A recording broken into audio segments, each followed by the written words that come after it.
I forgot to hit record. I'm such a loser. I always forget to do that. All right. So I'm recording now, which is super late in the game, but you know, it is what it is. So here we go. Back to what I was saying, you can freeze or launch it on a certain date, and that will be good to go. Now, here are some other really neat features. When you create a response, you create a selfie, like a thumbnail, for the cover of your video. If you don't want students to do that, you can not let them have selfies or videos. You can say none. They can't add any additional videos, text, stickers, things like that. So you have that option. Do you want them to be able to edit their videos? I say yes. You know, let them edit their videos if they want to. Do you want to let them add a title? Do you want to allow them to add links? So like if they're going to do a video and then include attachments. So I think about an assignment I used to do with the Scarlet Letter. We used to do what called the soundtrack for the Scarlet Letter. So they had to come up with 10 songs. If someone was making an album for the movie The Scarlet Letter, what would it be? And I used to require them to bring me the lyrics to the songs. And so here would be a great way for them to put those in Google Docs and send those lyrics along with it. And I used to make them highlight so many similes, so many metaphors, things like that. So you have all these opportunities for students to submit something to go along with what they're doing in their video. View count and likes. Now, some students could get caught up on my video didn't get as many likes as somebody else's. I hate that we live in that world. But let's just be real. There are girls who take down their Instagram posts because it didn't get enough likes. So as you're teaching them about good digital citizenship, you can determine if you want them to see view count, if you want them to be allowed to like videos. It might be a great way for students to vote on something, how many videos get likes or whatever, but it is something to think about. Adding sticky notes, okay? The sticky notes feature is super helpful because what it does is as you're ready to record a response, it puts a sticky note on the screen. You can type in some notes, and as you're reading, you can put that sticky note, that virtual sticky note right there close to your camera so that I'm reading it, but it looks like I'm looking at the camera. So that's a really nice feature. And then do you want students to be able to reply to one another? They would reply in a video. So that is something to think about. Then you have feedback options. You can do basic feedback where you're saying, I like your ideas, good performance, and rate them. Or custom feedback, you can make your whole rubric right here, which is super cool. All right, so all of that I'm good with. Look, save changes. So I don't have to go in and do this every time if I want to. And I'm gonna, and I'm actually gonna uncheck that. I'm gonna say update topic. So now it's ready to go.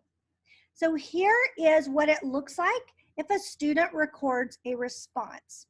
So when they go to this, I'm actually going to click on this.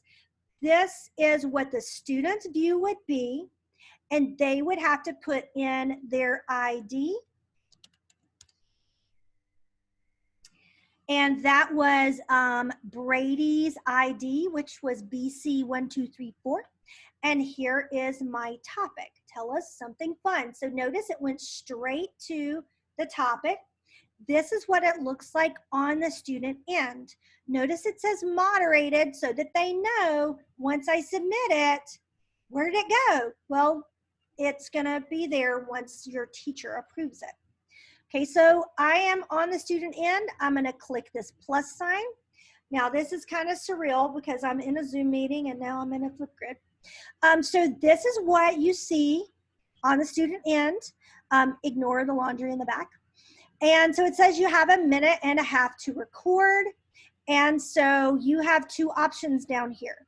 You can either hit the record button or you've got the upload video. So this would allow students to practice doing something on their phone or on their computer and then upload that video, which is kind of cool.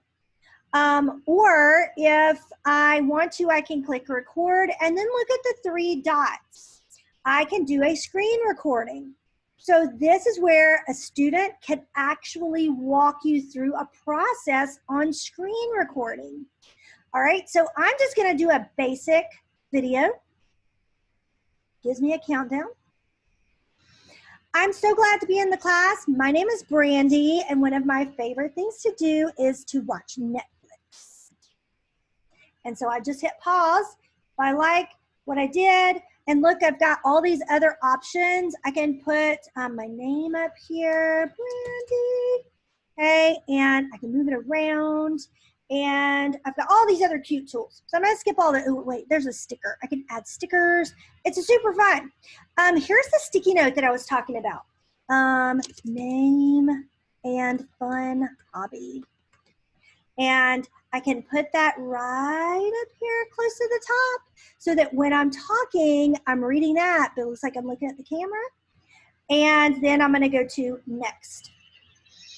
I'm so glad to be in the class. My name, ooh, stop. Okay, so if I didn't like that, I could always go back, add more, edit, whatever. I'm gonna click next. Now it's saying we want you to snap a selfie, which is gonna be the cover for your video. So here we go. Ooh, this is the duck face we can see. There we go, that's hideous. Okay, and so here you can also add some text and decorate it however you want to with stickers and such. And then you hit next.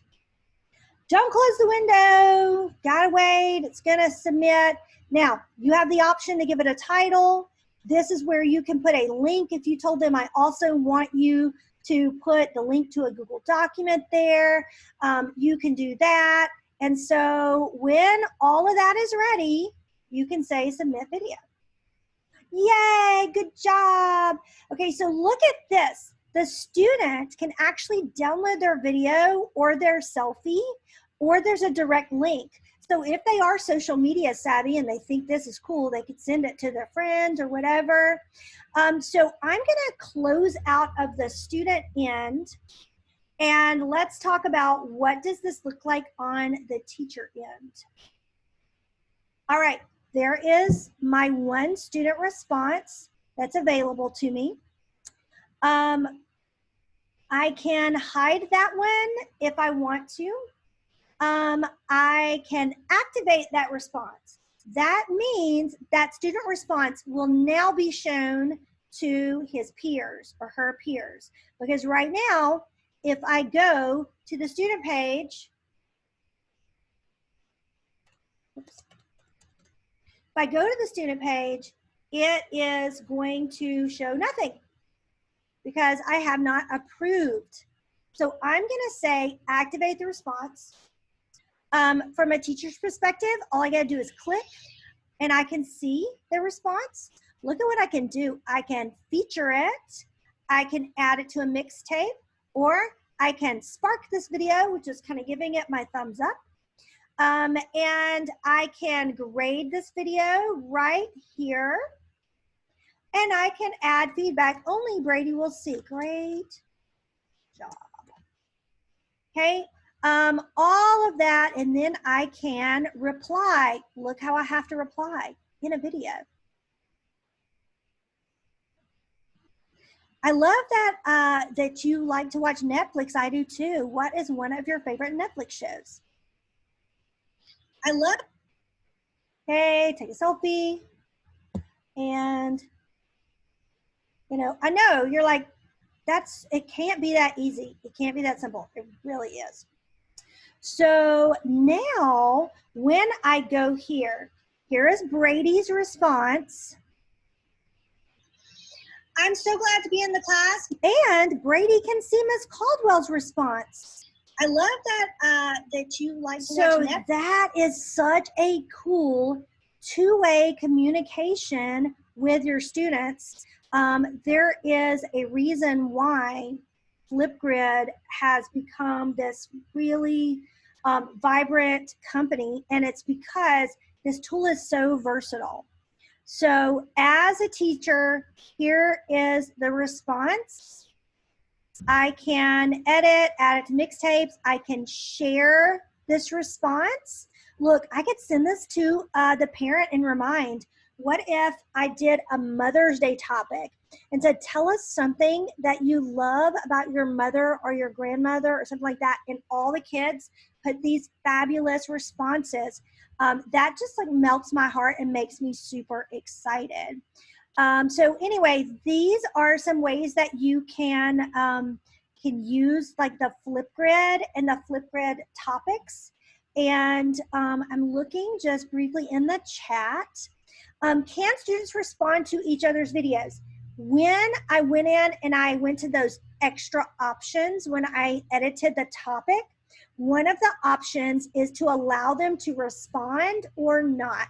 So that's one of those things that I said, as you're teaching them to be good digital citizens, it would be important to teach them how to appropriately respond to each other, because I don't have the ability to moderate their responses. I don't think. I might. I'll have to look at that. But I know I can moderate their videos, but I would definitely give some structure before I let them respond to each other. I love that Angela says, I've used real sticky notes before. I have too. So I love that Flipgrid was thinking ahead and said, hey, let's do virtual sticky notes. So if I have got this ready to go, I can, like I said, I can share this topic, and it's going to pull this up. Lots of ways to share it. Now, here is going to be something very important for your final assignment. So here is our topic that we created. And when you're ready to share it, because your final assignment is going to be you creating a topic, having some responses, and then sharing it with me. I want you to go to the share button, and this is an important section. Topic guest mode. So this is going to allow me access to your topic without having to sign in, without having to do anything like that. Now, when you set up your grid and your topic, you can make it that last one, which makes it public, but you still will need to probably go in and make your topic set up for guest mode. If you are sending this to colleagues or friends or family members to respond, you're going to want to activate and use this code. This allows people like family members to access the topic. And so definitely note that guest mode there at the bottom. All right, so now you understand how to use the grid, how to create and edit your topic. There's that guest code up there as well. And another thing I want to point out is export data. So I clicked on this, and it is going to create a CSV file, which is like a spreadsheet file. And so notice what it did.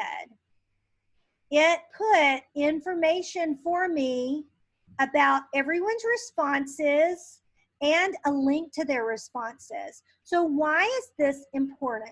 Well, if I want to document that we have been practicing certain skills, I can export all the data here and show how many responses a student made. I have a link to those responses. If something happens and I'm hiding this topic and I want to go back to it, I just love that it documents everything. So that might be something that you can share with parents or just have in your documentation that you have this many responses and what students have responded. It might be a quick and easy way for you to put grades in as well. All right, so that is grids, that's topics. And really, once you kind of understand those two concepts, you're really ahead of the game. So we are going to try this. I know you're super excited about this. What I want you to do is I want you to go to the presentation, and go to slide number 10.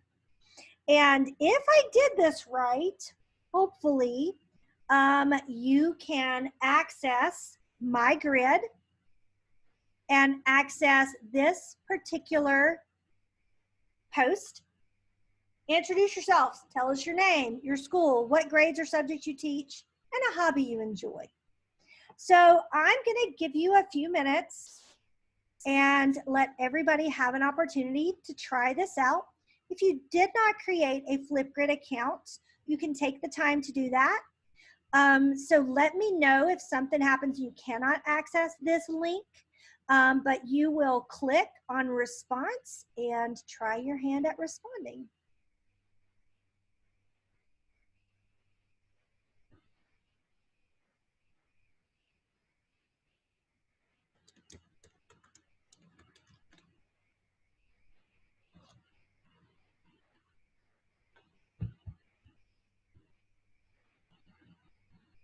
I will go back to the QR code behind my toolbar. There we go.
Now keep in mind, I will not be grading this, so it doesn't have to be perfect.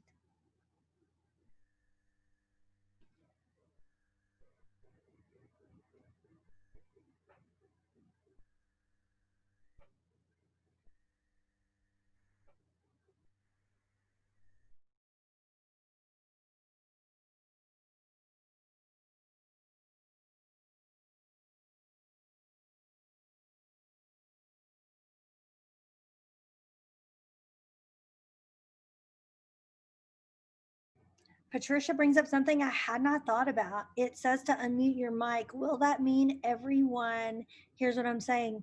That'll be interesting. I'm not sure. It may not unmute you for Zoom. It may just unmute you for Flipgrid. Interesting.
Okay, I am unmuting. I'm sorry if I'm messing up somebody's response, but I did want to address a couple of things. Notice these requirements. If you are using the old Microsoft Explorer or Edge browser, or if you are using Safari, you may end up running into some issues that those are known issues. The new Edge browser, Chrome and Firefox are all the preferred browser. Notice because it's a Microsoft product now, they say they prefer using the new Microsoft Edge. So anyway, these are the preferred browsers. If you ran into trouble with these, that could be it. Um, and then it just talks about like other devices that it would work on. So that is something to consider. So I am sorry if you ended up with some problems. It did look like we have lots of great responses. Look at your cute little faces. Yay! So you were all hiding from me and now you can't hide. Look, Melissa's like, I'll show you. Boom, I'm hiding. So, what a really fun way to think about this. What if you started your grade level meeting or your faculty meeting with something like this? I just think it's super clever. And so, you know, I can go in here and I can export that data, share it, activate it, or hide it. So if I didn't moderate the videos, but somebody's turned out, like I know Amy said initially, maybe she only got to say hello. So I could actually hide hers, or I could delete her response and give her a chance to do another one in case she's like, I'm so embarrassed, that's horrible. And you know, that's probably going to happen.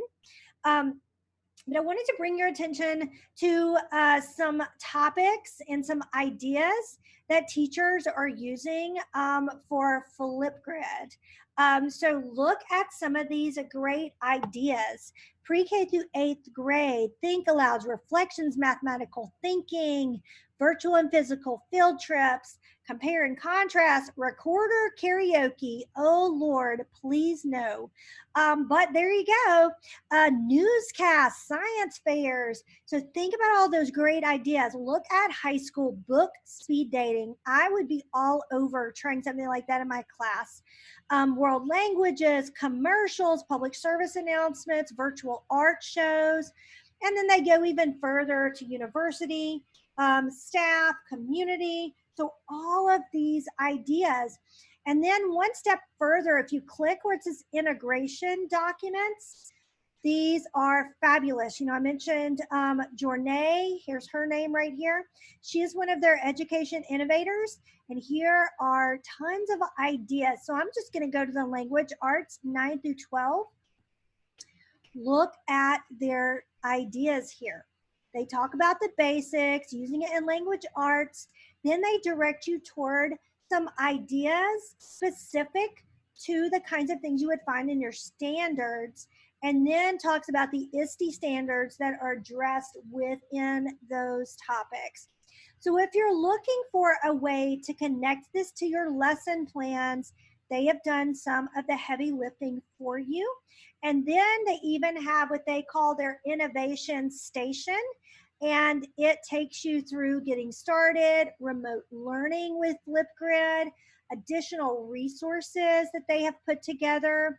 And then here is my friend Journée's sweet picture. And she has sent me some stickers and some swag before from Flipgrid. So anyway, you can follow these three ladies on Twitter as well. And then you can email them directly. They're very responsive. So anyway, I just think that they really do a good job with Flipgrid and putting resources out there. We mentioned the Disco Library. They do have a Twitter account, and Flipgrid for All. These are some of their other people that work with the education part. I do want to take a minute and go back because I said that I would talk a little bit about the tool called Shorts. And I do want to show you this tool and how powerful it can be for you as a teacher. So if you are already a big Screencastify user, then you may not use this. But I do know that Screencastify extended their video length during the COVID-19 crisis. I don't know for how long, but I will tell you that these video shorts have a much longer time period. And I am clicking here to see if they tell us how long. I'm not sure if it is 10 minutes or 5 minutes, but here's how it works. It is super simple. I click on record a short. Here I am again. Just like you did when you were recording a response, you're going to record a video short. Now keep in mind, this is not to elicit a response from your students necessarily. It could just be a place for you to make explanation videos. Okay, so I have all of these cool things I can do, like filters, evidently if I want that, which is kind of creepy, but so I'm just going to go with this one. I got a little glow, or I could say no filter at all. I'm going to put, you know, Miss Caldwell. Oops. Put my name up here, and I can go in here and draw something. There is a whiteboard that looks like that's probably what Melissa used, maybe. I don't know. But I could use a whiteboard and hit record and actually draw something here if I want to, which is kind of cool. But I'm going to say no whiteboard, but look, I've still got this cute little heart. Ugh. Strange heart. All right, now remember here I can upload a video. So let's say that I made a funny video with another teacher and we want to upload it and then share it with our students. You could do it right here. So I can upload. I can use the screen recording, which is what I showed people how to use during quarantine. So I'm going to try that one. So I'm going to start the screen recording. This is going to be kind of awkward because I'm doing a screen share and screen recording. So yeah, it is capturing my screen and I can move this around. Notice I've got the little me picture in picture down here. And when I say stop recording, so yeah, it is, there I am, my little me in the bottom. I can even teach students how to use Flipgrid by doing this. I can show them how to use any tool by doing this right here. And then I would hit next and do my selfie. And I can do whatever I want to do there next, and it prepares my video. Now, I can share this video as easily as I shared my grids and my topics. It's just a quick and easy way to shoot a video, either a screen recording or just a straight explainer video, and it's housed right here. So, like, what am I going to do with this? So when it's ready to go, which that is horrible, I can copy that link and I can send it to students. I can send the QR code, or I can share it on any of these. The students do not have to like log in. This is a public link to my video. The other thing I wanted to bring up is, no, I was going to say, I don't know that I have the ability to download. Yes, I do. I can download the video. So it downloads as an MP4. So for those of you that know about video formats, all of your Flipgrid videos will download as MP4. So let's say at the end of the year, and this includes your shorts or your student responses. Let's say at the end of the year, you want to put together a special video of some of your students' best responses. You can download all of those MP4s, and those work beautifully in most of your video editing platforms. You can put them into iMovie. You can put them into different movie makers and splice together a really cool video. And you can use those, and it's, I don't know, it is pretty cool. So I would just say that Flipgrid is probably my most requested tool. And I hope that that is something that you would find useful for your students. I'm going to go ahead and I cut off my screen sharing a little too quickly. So let me go to this. So we've got a couple of things that you definitely need to do. There is an attendance document. It is hyperlinked, and I'll also drop that link into the chat. But I want to mention on slide 18, this is your final assignment. I am asking you to do it by Friday. Create a flipgrid, create a topic, add a resource of some kind to that topic. So like an attachment resource. Ask at least 3 people to respond to your topic. So teacher friends, your kids, your husband, it doesn't matter. The topic can be like your favorite memory. It doesn't have to be school related. And then reply to them. And then you're going to send me the link by submitting it in this form. And I'm just going to show you what the form looks like. All you're going to do is put your email address, last and first name, and then you are going to paste that share URL from your topic right here. So hopefully that's not too confusing. I know I'm kind of rushing that in here in our last couple of minutes, but your final assignment is due on Friday to get full credit. And the attendance document is here. And I am going to drop that into the chat. That is the attendance link. And I mentioned before that I had a brain freeze and forgot to start the recording from the beginning. So the recording is kind of partial. I definitely will link some of my other Flipgrid videos and send those to you as well to help you out. And I think that is it. So if you've filled out that attendance form and you have a copy of the presentation that tells you about the assignment, that is all for me. And I will stay on here a few more minutes. If you have any questions, you can drop them in the chat or unmute your mic and unmute your video and tell me goodbye or whatever. But I am done. And thank you so much for joining me this afternoon.